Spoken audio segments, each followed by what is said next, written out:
Final day in prison. How far in advance did you know when it was going to happen? For my last day? Yeah. I'll have to say probably about 2 months in advance or something like that. Like 2 months. Yeah, about 2 months the most. Is that something you kept quiet amongst other prisoners? Yeah. Because I got in a fight for not keeping it quiet. First nigga knew that I was getting out of prison. He was supposed to be my man. I ended up in a fight. Almost lost all my good time. You know what I'm saying? So after that, I learned. You know what I'm saying? I can remember this old timer told me, man, he had 25.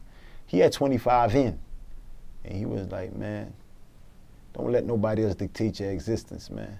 You know what I mean? Like, these dudes don't want to see you go home, man. You got a shot. I mean, you need to start maneuvering like you got a shot. So from there, I always kept it low. Low, low, low, low, low. No, I ain't want nobody to know.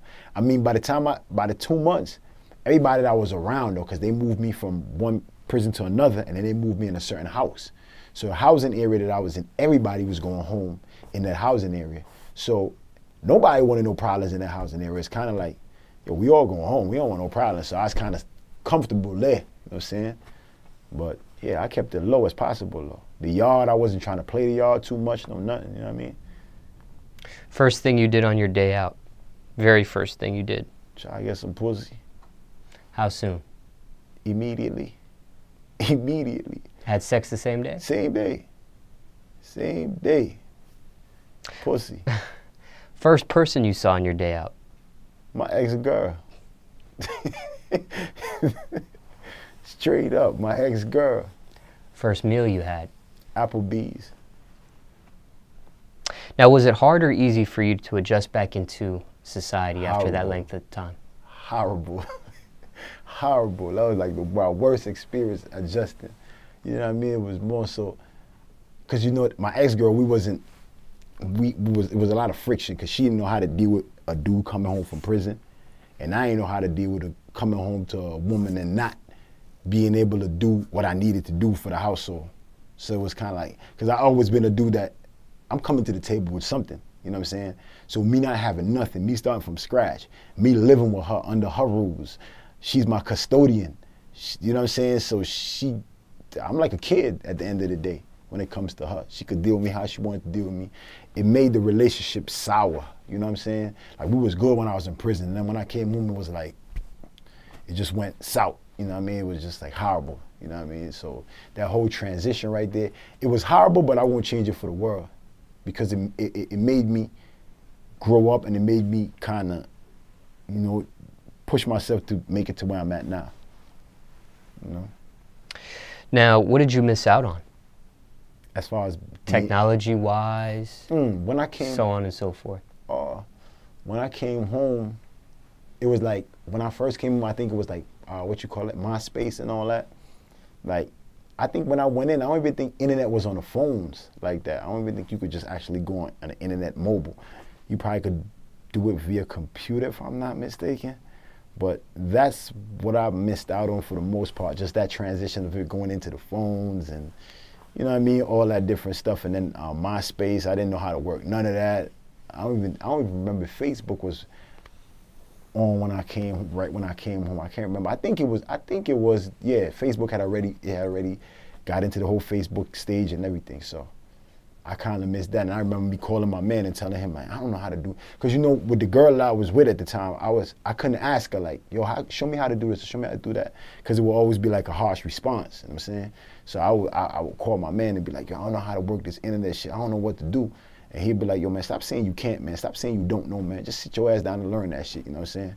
So I just sat there for hours and hours and hours and hours and hours until I learned this shit on my own, you know what I'm saying? Anything that shocked you after 6 years? Shit, you could just watch porn on the internet like that. I was like, what the fuck? You could just watch porn on the internet? That's probably it, Lord. I went in, you had DVDs with porn on it. You know, you came home, you could watch porn on the internet. I was like, what the fuck? You know what I'm saying? That was one of the shocking things, you know what I'm saying? How long did the institutionalized feeling wear off? How long before that happened for you? I think sometimes I still have some of it with me, to be honest with you. And how long have you been out now? I've been out closer to 7, 8 years, something like that. And you still have some elements where it feels like that? Yeah, because I feel like certain things, like, for instance, like, it's like in the street, right? And the same thing with prison. If you allow a dude an inch, he gonna take a yard. So the first time he take that inch, you gotta check him and stop playing and don't play with him immediately. So it's like, I used to always have that motto in prison. I'm not letting nobody play with me. You can't play with me, period. You know what I'm saying? If you play with me, I'm gonna check you. I'm gonna I don't play like that, bro. You know what I'm saying? So in the streets, I always keep that with me. You know what I'm saying? But that started in prison. You see what I'm saying? So some of the, like, certain things like that, it's just, you know, just me being personal, and sometimes I catch myself. I remember, man, I ain't gonna lie, Mano, you know what I'm saying? I remember Mano when I had my apartment.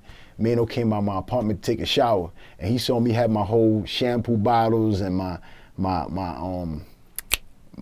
toothpaste and everything set up like I was in a prison cell. He was like, nigga, man, you ain't in prison no more, man. What's wrong with you, man? Come out of that shit, you know what I'm saying? So I still have certain little effects of certain things that I do, that I see, and I'll be like, damn, I got it. You know what I mean? I'm trying to shake it, but sometimes it be for the better too, though. You know what I'm saying? Sometimes some of them things get me to where I'm at too. You know what I mean? So they don't be all bad. Somebody might be watching this interview just now getting out. What are some do's and don'ts adjusting back into society as quick as possible? Well, I tell anybody this, first of all. A lot of us, when we coming home, or like when we get home, we like to promise people a lot of different stuff. Like family members or whoever. Man, I'm gonna do this, I'm gonna do that, I got you, I'm gonna do this, I'm gonna do that. Depending on people that you probably connected to that's probably doing their thing. And then when that don't come through, then you got broken promises on the end, on another end. Because your family members is expecting certain things, you know what I'm saying? And my thing to them is, yo, don't promise nobody anything but yourself. You know what I'm saying? It might seem selfish, but you got to promise yourself that you're going to be better first. You got to promise yourself that you're going to get your shit together. Once you do that, once you get your shit together, then you could help anybody else. But the promises, keep them to a minimum. You could promise them, man, and not even promise them, but you could just say, man, I'm going to stay out of jail, man. That's what, you know what I'm saying? I'm staying out of jail, and I'm going to do my best to get my shit together. But it's a struggle for a lot of people, you know what I mean? So that's how I see it, you know what I'm saying, when it comes to the promises. Now, just overall looking back, what would you change about the prison system if you could? I mean, I know it could be several things, but what's one thing you would change if you could? I would allow more programs in the prisons and more schooling as far as like college degrees and high school diplomas and stuff like that, and just, you know, different stuff like the computer systems and stuff like that, just so when people come back into society, they're not lost when it comes to dealing with these things, because it's like you actually telling them, go back out there with no knowledge and figure it out, instead of go back out there with some knowledge, with a degree, with a diploma or whatever. Because now when you got your diploma, you go look for a job and you have a better chance of getting a job, even though you're a convicted felon. When you don't have none of these things, it's harder to get all these things that you know what I mean? And then you can't even go. Now, at this day and age, you can go and fill out your application online, but if you don't even know how to work a computer, then you can't do none of that. You know what I'm saying? So that's what I would actually offer to the prison system, you know?